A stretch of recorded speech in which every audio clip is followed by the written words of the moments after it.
बता रही हैं इमराना कोमल। जी इमराना, बताइए कि हेल्थ कमेटी ने किससे वजाहत मांगी?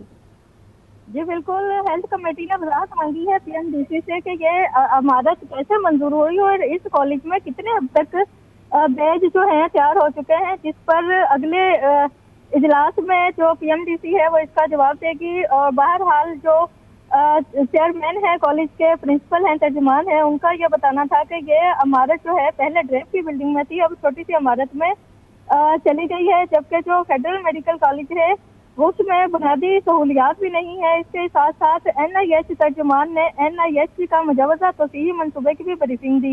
एनआईएच में केबल चोरी हुई, सिक्योरिटी कमेटी से बहाल करवाई गई।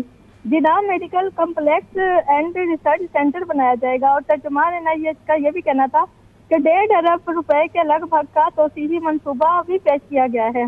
इसके साथ साथ कमेटी इजलास में मैरीटाइम कमेटी के रुकन को ऑनलाइन लिया गया, जिस पर नया रुकन शामिल समझकर इस्तफसार किया गया कि क्या आपका कोई नोटिफिकेशन जारी हो चुका है हमारी कमेटी के लिए।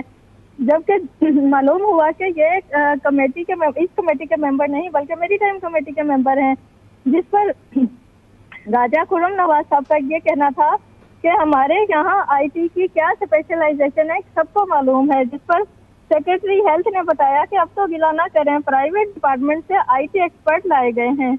कमेटी में तर्जुमान पिम्स ने पिम्स में बर्न सेंटर की अपग्रेडेशन के लिए मुजवजा मंसूबे की भी